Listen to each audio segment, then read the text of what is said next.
Pada video kali ini, kita akan membahas tentang pengenalan informatika untuk SMA kelas 10. Apa yang dimaksud dengan informatika?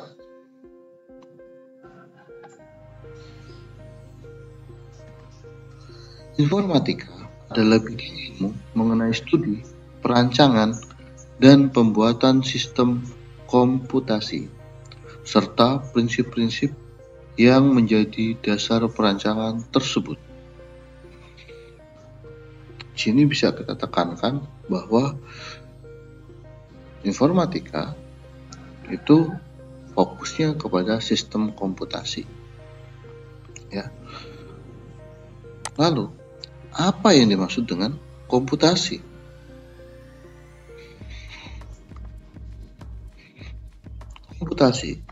Komputasi adalah ilmu yang berkaitan dengan pemodelan, matematika, dan penggunaan komputer untuk memecahkan masalah-masalah sains.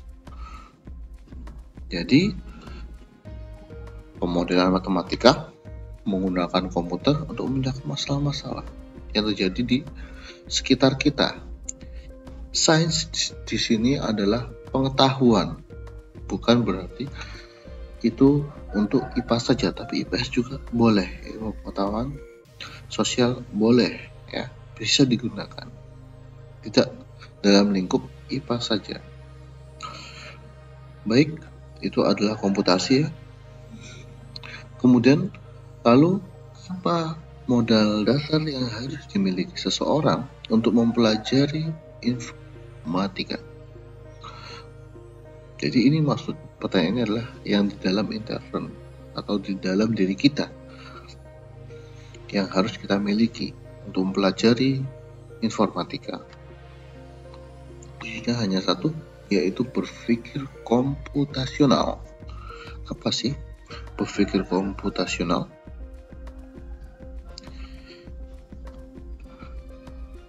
Berpikir komputasional merupakan suatu kerangka atau proses berpikir yang mencangkup perangkat keras, perangkat lunak, dan menalar mengenai sistem dan persoalan.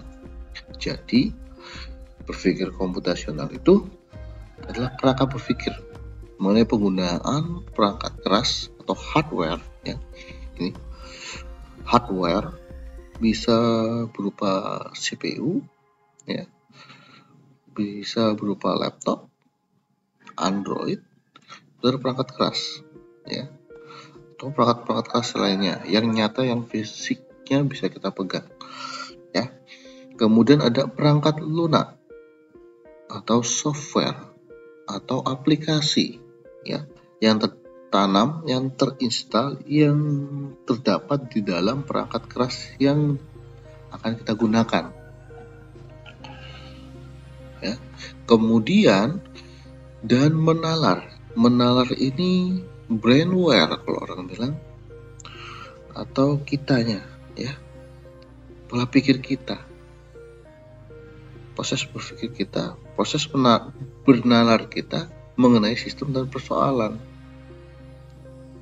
Jadi ada beberapa syarat yang harus kita miliki dalam menalar ini, yaitu modul pikir ini dilengkapi dengan pengetahuan teoritis. Jadi teoritis ya bahan bacaan, informasi berdasarkan teori-teori yang diberikan, ya. Selain itu juga dengan praktis ini, ya, kita praktekkan, kita terapkan, kita aplikasikan ke bahasa tingginya, ya. Serta teknik untuk menganalisis, memodelkan, dan memecahkan persoalan. Jadi kita harus memiliki teknik. Kita diminta untuk memiliki teknik atau membiasakan memecahkan masalah dengan teknik ini, yaitu menganalisis masalahnya.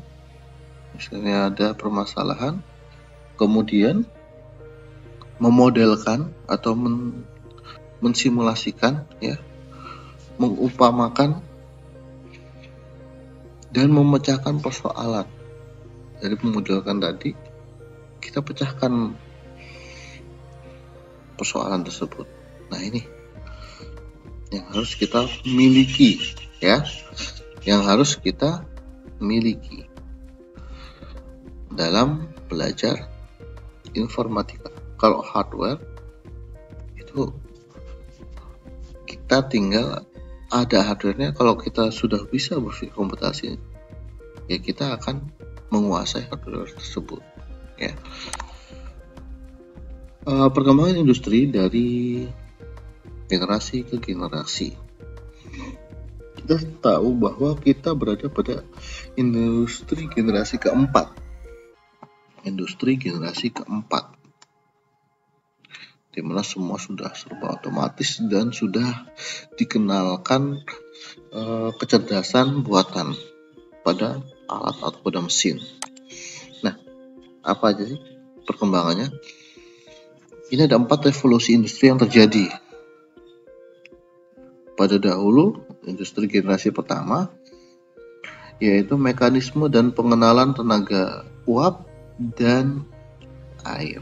Mekanisasi dan pengenalan tenaga uap dan air. Artian di sini adalah sudah mulai mengenal dengan mesin, ya, tetapi masih menggunakan tenaga uap dan air, membutuhkan bahan bakar. Nah, itu adalah industri generasi pertama, di mana manusia digantikan oleh mesin, tetapi tidak semuanya, ya, tidak total. Dibutuhkan manusia untuk mengoperasikan mesin tersebut.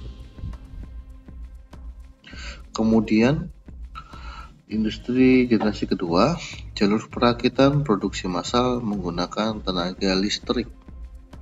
Nah, ini tenaga listrik ini tadinya menggunakan bahan bakar, ya, berupa bensin, mungkin solar dan lain sebagainya. Kemudian di industri generasi kedua itu menggunakan listrik, tenaga listrik, ya. Jadi tidak menghabiskan banyak bahan bakar, hanya menggunakan listrik, tapi tetap masih ada kaitannya dengan pekerja, masih dibutuhkan, tenaga manusia masih dibutuhkan di sini, ya. Kemudian industri generasi ketiga, komputer untuk produksi otomatis, sistem IT dan robotika. Jadi udah mulai sedikit lagi digantikan oleh robot, ya, bukan manusia langsung tapi robot. Biasanya digunakan tuh yang sesuatu yang berbahaya, yang dan terus menerus. Kenapa? Karena ditakutkan beresiko kepada manusia, ya. Karena di industri kita tahu bahwa banyak peralatan-peralatan yang membahayakan, dan jika dipegang atau dilakukan oleh manusia itu biasanya beresiko sangat fatal, ya. Baik, untuk industri generasi keempat, pabrik cerdas dengan sistem otonom. Otonomi ini mandiri. Kemudian Internet of Things. Internet of Things ini seperti ini. Ada program kita atau data kita kirimkan kepada mesin menggunakan internet, jaringan internet. Dan machine learning. Jadi data tadi yang kita kirim ke mesin disimpan sebagai referensi mesin untuk melakukan pekerjaannya. Jadi ini sudah menggunakan kecerdasan buatan. Jadi nggak usah ada. Kalau yang ini masih dikendari manusia, masih menggunakan komputer, ya. Yang ini sudah dikirimkan saja datanya, nanti dia bekerja sendiri. Kalau lebih seperti itu. Inilah 4 revolusi industri yang terjadi pada dunia saat ini, ya. Oke. ketika di era industri generasi keempat. Baik. Pada generasi ini, fenomena yang terjadi saat ini adalah banyak hal dilakukan oleh manusia dengan memanfaatkan mesin cerdas berbasis komputer dan internet. Ya tadi ya, mesin cerdas. Ya, kecerdasan buatan sudah mulai muncul, sudah mulai ditemukan, sehingga basisnya menggunakan komputer dan internet. Jadi misalnya komputer dan internet ini ya tadi ya, Internet of Things. Jadi data kita kirim ke mesin, mesin itu akan menyimpan dan akan melakukan pekerjaannya berdasarkan data tersebut, ya, secara otomatis total gitu. Kemudian masyarakat sekarang disebut dengan masyarakat generasi kelima, Society 5.0, karena hidup di dunia fisik sekaligus di dunia cyber atau manusia maya saat melakukan kegiatan daring dalam jaringan. Yang saat ini sering terjadi ya, pembelajaran kita daring, yaitu itu di dunia cyber atau maya. Jadi kita sekarang seperti amfibi, hidup di dua dunia, dunia fisik ketemu secara langsung, ya, berkomunikasi secara langsung, berinteraksi secara langsung, sekaligus di dunia cyber, dunia maya yang tidak langsung, ya, video call, vicon, kemudian dan sebagainya, ya.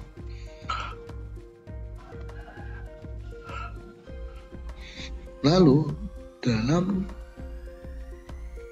fenomena tersebut banyak tantangan yang harus kita hadapi di masa yang akan datang. Lalu apa saja sih yang harus dipersiapkan untuk peserta didik SMA dalam menghadapi perubahan-perubahan yang akan datang? Kita tahu tadi industri sudah banyak menggeser manusia dan pekerjaan semua sudah dilakukan oleh mesin, itu mesin cerdas yang memiliki sistem otonom, mandiri, kemudian Internet of Things, kemudian learning machine, jadi mesin itu belajar. Nah, dengan hal tersebut sudah pasti lapangan pekerjaan akan semakin sempit ya di dunia industri. Tapi apa sih yang harus kita siapkan sebagai peserta didik, ya, yang saat ini kalian berada di bangku sekolah? Yang pertama yaitu kita harus memiliki kerangka berpikir kritis, ya, dan memikirkan masa depan, ya, memikirkan masa depan, berpikir kritis dan memikirkan masa depan. Jangan mikir saat ini aja, ya. Kadang-kadang kita seperti dibuai dengan kejadian saat ini, sehingga kita mikir masa depan jarang, ya. Berpikir saat ini, dan saat ini. Nah, ini yang membahayakan.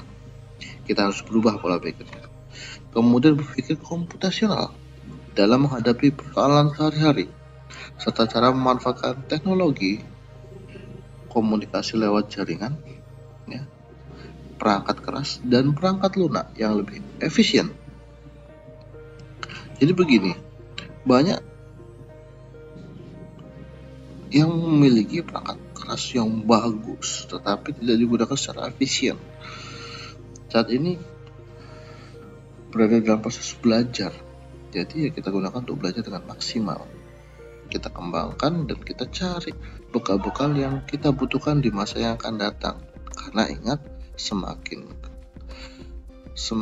tahun, semakin lama akan semakin luar biasa persaingan di dunia kerja, ya. Jadi kita harus memiliki sesuatu yang lebih spesial dibanding yang lain, ya. Itu yang harus kita pahami. Kemudian mempelajari teori-teori informatika dengan lebih mendalam, terutama analisis data pemrograman dan dampak informatika dalam kehidupan dan pekerjaan. Nih, kita harus memahami ini bahwa dampak informatika dalam kehidupan dan pekerjaan luar biasa. Ya, semakin tahun, semakin pesat. Informatika itu waktu itu, kalau zaman saya dulu ngobrol masih enak tuh. Pas sekarang ngumpul bareng bukan ngobrol, masih sibuk menggunakan gadget masing-masing, ya, gawai masing-masing, tanpa ada, ya jarang ngobrolnya, mungkin 1 menit 2 menit ya, lebih seperti itu. Oke, bidang ilmu pengetahuan informatika yang akan dipelajari. Jadi bidang ilmu yang akan kita pelajari untuk kelas 10 yaitu berpikir komputasional, teknologi informatika dan komunikasi, kemudian sistem komputer, jaringan komputer dan internet, analisis data, kemudian algoritma dan pemrograman, kemudian dampak sosial informatika, dan praktik lintas bidang. Bidang ini nanti bisa diterapkan pada mata pelajaran lain gitu, kurang lebih seperti itu. Ya, ini adalah bidang-bidang ilmu pengetahuan informatika yang akan dipelajari di bangku SMA. Kemudian informatika dan profil pelajar Pancasila. Profil pelajar Pancasila ini penting, ya. Kita pahami seperti yang sebelumnya, bahwa kita juga bagian dari masyarakat generasi kelima atau Society 5.0, hidup di dunia fisik sekaligus di dunia cyber atau maya. Nah, begitu pesat dan bebasnya informasi dari luar maupun dalam negeri, maka dibutuhkan karakter yang menjadi jati diri bangsa Indonesia, yaitu Pancasila. Ini pondasinya, ya. Nah, bagi peserta didik kelas 10 sampai nanti kelas 12 diperlukan profil pelajar Pancasila yang ditanamkan pada diri masing-masing peserta didik untuk menjadi karakter sebagai agen perubahan di masa yang akan datang, ya. Generasi emasnya nanti di masa yang akan datang Indonesia adalah para peserta didik saat ini, ya. Lalu apa saja profil pelajar Pancasila? Yang pertama, beriman, bertakwa kepada Tuhan Yang Maha Esa, dan berakhlak mulia. Kemudian berkebinekaan global. Selanjutnya, mandiri, bergotong royong, bernalar kritis, dan kreatif. Jadi ini yang akan ditanamkan sebagai pelajar, yaitu profil pelajar Pancasila. Beriman, ya, bertakwa kepada Tuhan Yang Maha Esa, dan berakhlak mulia. Kemudian berkebinekaan global, memahami perbedaan yang terjadi di dalam negeri maupun di luar negeri. Mandiri, ya, bergotong royong, bekerja sama, ya. Nanti bergotong royong ini bekerja sama dengan yang lain, bisa bekerja sama dengan orang lain, apapun itu, mau dari luar negeri, mau dari dalam negeri, mau dari Jawa, dari manapun, itu harus bisa bekerja sama, dengan siapapun, ya. Bernalar kritis. Kemudian kalau kreatif artian bisa munculkan ide-ide baru, inovasi baru, ya. Mungkin itu video untuk saat ini. Sampai jumpa di video berikutnya.